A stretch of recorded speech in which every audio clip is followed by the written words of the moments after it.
Hello, friends. Welcome to my safety training center. So, friends, today we are going to discuss about offshore riggers, hard skill and soft skill, roles and responsibilities.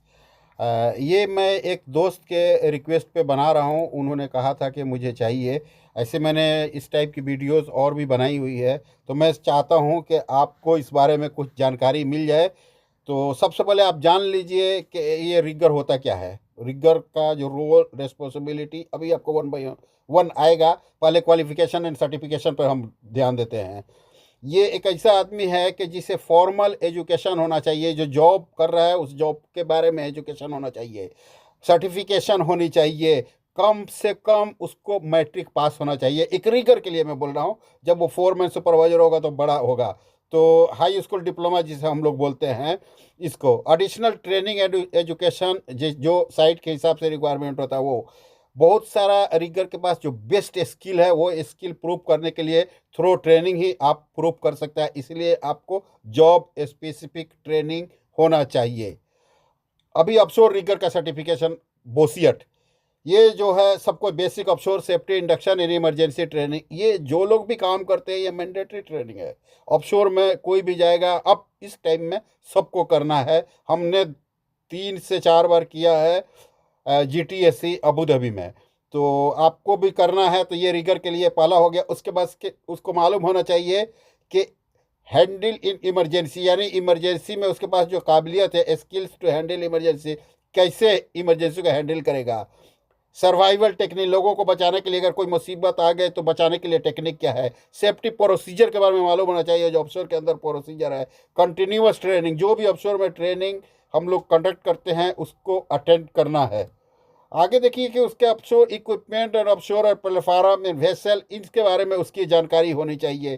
कैसे transfer करना है materials को, कैसे लेना है, यानी loading offloading, उसको ये सारी चीज़ें मालूम होना चाहिए। रूटीन मेंटेनेंस मालूम होना चाहिए, जो लिफ्टिंग गियर है उसका कैसे मेंटेनेंस करना है, कैसे उसमें वो मेंटेनेंस क्या है, उसमें ग्रीसिंग वगैरह करना पड़ता है, क्योंकि वो ऑफशोर की वजह से थोड़ी प्रॉब्लम्स आ जाती है उसके अंदर। एकदम ये ख्याल रखना है कि जो भी रेडी होना चाहिए इमरजेंसी में एक अटैक करने के लिए, और उसका रोल है अटैचिंग एंड डी अटैचिंग, यानी अटैच करना और डी अटैच करना, जो पहले मैंने वीडियो बनाया हुआ है।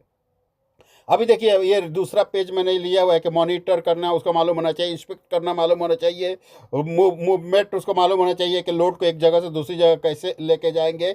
और स्पेशली उसका काम प्लेटफार्म पर भी हो सकता है, रिग के अंदर भी हो सकता है, बार्स के अंदर भी हो सकता है। तो ये सारी चीज़ें उसको मालूम होना चाहिए। अगर ड्रिल हमने कॉन्डक्ट किया है तो ड्रिल के अंदर उसका क्या रोल है वो भी उसको समझ में आना चाहिए।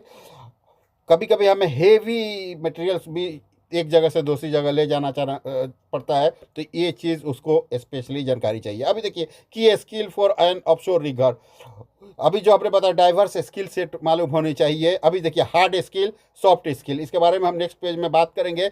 बस ये जान लीजिए technical proficiency directly relevant to the job, यानी हार्ड स्किल और सॉफ्ट स्किल। सॉफ्ट स्किल में देखिए उसको मालूम होना चाहिए कि उसने पर्सनल में कैसे उसको मैनेज करना है। ये सारी चीज़ें अभी हम इसका डिटेल्स अगला पेज में बात कर लेते हैं, आपको क्लियर समझ में आ जाएगी। हार्ड स्किल जैसे में देखिए फिजिकल स्टेमिना, उसका बदन स्ट्रांग होनी चाहिए, जो भी काम करेगा फिजिकल स्ट्रेंथ होनी चाहिए। ऑफशोर में कोई चैलेंज है तो उसको एक्सेप्ट कर सके, ये होना चाहिए हार्ड स्किल के अंदर। Technical proficiency with hosting technology, जो भी मटेरियल्स को हम उठाते हैं उसके अंदर अच्छी जानकारी, टेक्निकल नॉलेज होनी चाहिए। सेफ्टी कॉन्शियस, सेफ्टी का ध्यान देना है उसको, कॉन्शियसनेस नहीं चाहिए, मतलब कि सेफ्टी पर उसका माइंड होना चाहिए। प्रॉब्लम सॉल्विंग एबिलिटीज, अगर कोई प्रॉब्लम आ गया कॉम्प्लेक्स लिफ्टिंग के अंदर, तो उस लिफ्टिंग के अंदर उसको ये नॉलेज होना चाहिए कि हम किस तरह से इस चीज़ को सॉल्व करेंगे, किस तरह से अपने लोगों को बचाएंगे, किस तरह से मटेरियल को सेफ तरीके से लिफ्ट करेंगे। सॉफ्ट स्किल में आपके सामने है effective communication.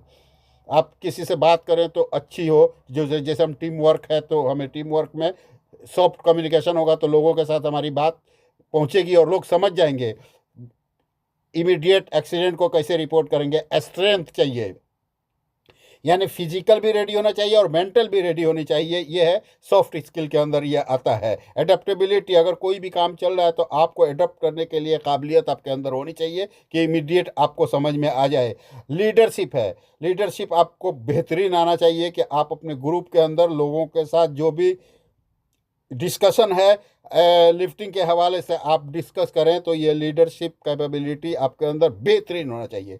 Safety protocols and risk management, offshore operation कभी भी होता है उसमें सेफ्टी फर्स्ट होता है, क्योंकि उन जगहों पे हमें कोई ज़मीन नहीं है, घर नहीं है, कोई विलेज नहीं है, तो वहाँ पे सेफ्टी फर्स्ट करना है। ऐसे नॉर्मली सब जगह पे आपको करना है सेफ्टी पर। Rigging work follow strict safety rules, जो भी सेफ्टी रूल्स है हमें फॉलो करना है। जैसे regular check of equipment, right gear हमें यूज़ करना है राइट चीज़ के लिए। जो भी रिस्क मैनेजमेंट प्रैक्टिस है इसको फुलफ़िल करना है, क्योंकि रिस्क को हम कंप्रोमाइज़ करेंगे तो हम किसी की जान को खतरा में डाल देंगे।